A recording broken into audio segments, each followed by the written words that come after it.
There are 19 branches, community center branches across the country. Why investing in Columbus, specifically here in the Linden community? Yeah, so first of all, we invest continuously in America. We're now in all 48 states. We're probably one of the few banks who's been opening branches.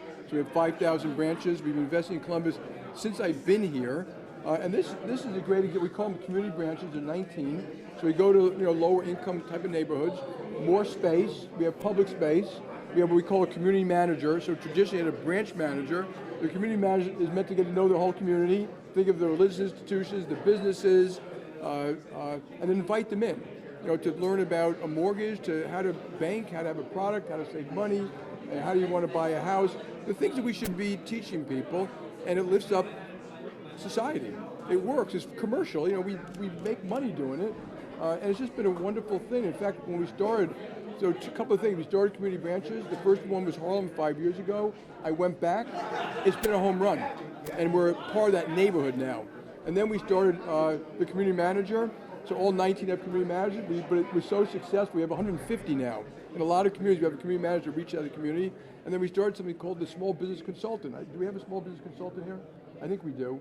Where we advise small businesses how to do a better job. It might be budgeting or sign a contract or how to save money or where to open your second restaurant or store or something like that. And so it's been great. It's part of what makes America great. It's trying to do a better job for our society. Last month, I spoke to the business audience this morning at the breakfast. And so what would you like to say to the Linden community here? Yeah, look, we're here permanently. JPMorgan is not a fair weather friend. Every community is different, and we want to be part of it here. And there's evidence that when we come into town that it helps other businesses here, and we train people, and usually a lot of the people here who are hired here are local, so the incomes are here. So that's what we try to do. We try to be, even though we're a big global company, business takes place at this level. And so people look, the CEO, chairman and CEO of JPMorgan Chase, but that's not where we take business. Business is actually here. It's a client walking in this branch or walking any branch. And remember, these branches don't just do consumers, they do small businesses, and eventually they help middle market companies too. Mm-hmm. You announced, the company announced a month ago, return to work, speaking of having people inside. Why did you guys feel that was necessary to bring back 5 days in the workplace? Yeah, so remember, this is for America, 60% of people worked all through COVID. And people say, work from home, yeah, well, where do you get your food from? UPS, FedEx, Amazon, agriculture, manufacturing plants, hospitals, police, firemen. So the notion that everyone's working was wrong. So JPMorgan, we already had 60% working full time. And in fact, the branches were fully occupied full time. Certain op centers, were full time. 10% will always work from home. I'm not against work from home. So I'm not against work from home if it in fact works. So we started something called a virtual call center. We started in Detroit. So it's now almost 200 people, 100% at home, doing the same work they do in a call center, but it's 100% effective.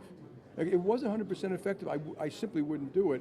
It's the other 30% you're talking about, who we had 3 days a week, but here's the basic problem. It doesn't work, okay? And I'm not against people wanting to work from home, but if you are young, you get set back, it hurts you. You have less relationships, there's less diversity at home than there is in the workplace. You are slower learner. We already see them being left behind. It doesn't work for innovation, speed of decision making. It simply doesn't work. We're going to do it our way. I completely respect and appreciate anyone who doesn't want to do it. But they can vote with their feet and work elsewhere. They aren't going to tell JPMorgan Chase what to do. And so yes, we've got a few people who don't like it. If you were one of them, I'd say, I got it. Then you should probably look for something elsewhere eventually. But in the meantime, do your job for us. So. Did you lose any employees over that? I doubt we'll lose a lot of employees. Do you see benefits? Go ahead. Yeah, but even if we did, it's you have other people saying our company we're going to work from home, and we're not. And that's called freedom. It's a free country, and so I applaud people doing it. But they're going to have to meet us in the competitive battlefield. We'll have better people, better decision making, more innovation, more creativity, and I refuse to damage the young people the way it damages them. They literally are being left behind, in a lot of different ways. And so, in fact, a lot of them like going to work. Probably a lot of you, that's where you met your spouse. Okay, let's be honest about society. Being together works. We're social human beings, and so I'm not against other people doing it their way. And for certain jobs, it works. There are certain tech companies, et cetera. Do you see benefits? We might. We don't have a plan yet, but they do work, and we might do more. Yeah. Do you see benefits to the local economy given a return to work? And also, do you think the headquarters up in Polaris is going to have enough capacity to be able to accommodate the workers up there? Yeah, I think it does help local communities, and that's not the reason we're doing it. But if you go to a lot of cities, they're very happy that certain people are going back to work. So think of the local retailers and restaurants and things like that. And I believe Polaris has all the capacity we need. There are certain places that don't. And so we'll phase it in over time. We have to redesign the space or add some space or something like that. But again, that's just timing difference. That's not I'm sure you'll read articles about, there wasn't space when I got there. Okay, well, fine. When I was a young executive, I remember we had a branch, but a corporate branch like this, and sometimes there were too many people there, and there'd be 4 of us in a small office. That's okay. Life moves on, and I don't want to hear a lot of complaints about that. And nor should you guys put up with that, by the way. Yeah. You mentioned diversity earlier, and there's been a federal push to get rid of DEI programs. Why is JPMorgan Chase staying firm against not getting rid of their DEI programs? Yeah, so first of all, I don't like monikers, and they get misused, and people ascribe values to those monikers, and there were things that went to excess. So I'm not going to defend all the things that were done. Here's what it means to us, this branch. We reach out to the wealthiest white people in the world. We reach out to the wealthiest countries in the world. We bank the biggest companies in the world.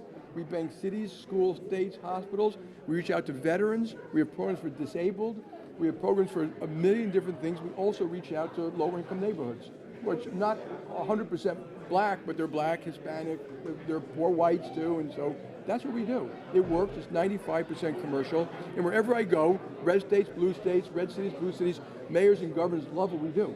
They like what we do here. They want us to do it. They want us to lift up the society. And it's no different, in my view, than if you ran a bakery store in a town, you participate in the community. You bring your food to a homeless shelter, you probably help a little league team or local religious institution. That's called humanity.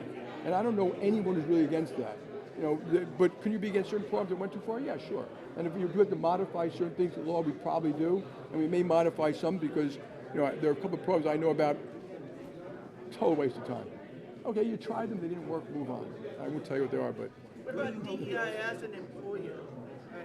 A lot of companies are scrapping their employee DEI. They're not, if you actually, we studied what they're all doing, they're not scrapping all these programs. They're modifying them, changing some of them. But my guess is, so we recruited 26 HBCUs. We're going to recruit, and like when you come to a community like this, we hire locally. Well, obviously, there's going to be a large group of minorities. In other parts of the world, it might be Hispanics, in other parts. So yeah, we're going to reach out to these communities, hire locally, hire great people. We have special programs to hire neurologically disabled. They could be a kid who's autistic. They could be a soldier who's badly damaged in war. I've been to the graduation programs for them, and the moms and dads are crying.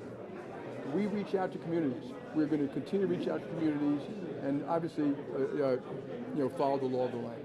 What do you hope the overall impact will be on this community from this point years to come? Well, I'm hoping over time, usually what we've seen, and we try to study it, it lifts up the community, it brings more income here, it can bring more small businesses here, and we slowly can educate the community on, I call it financial education. I actually think you guys in the press, they should teach financial education in K-12. They should teach it to the kids and the parents. Like, what is it to save money? What's a checking account? What's a rainy day fund? How much does it cost to have a payday loan? How much does it cost to cash a check? And all these things. So if we do good, all that stuff will get better. And we've seen that, which is why we now have 19 and not 1. If the 1 failed, we'd have 0. Mr. Dimon, in your April letter to shareholders, you mentioned, you warned of persistent inflation. Yeah. We got the CPI number out today. Inflation has accelerated in January. I actually didn't see that yet, yeah. So it's up in January. So what are your thoughts on that? And then also, how do tariffs play a role in this? Yeah, so I'm not, I did warn that, and rates are up, and I think that's true. I look a little bit like the kind of like the weather, and we know it's going to go up or down. I think it's more important that there are jobs, plentiful jobs. Like unemployment is far more painful than inflation to most people. So I'm hoping it peaks out and it comes down. I really don't know.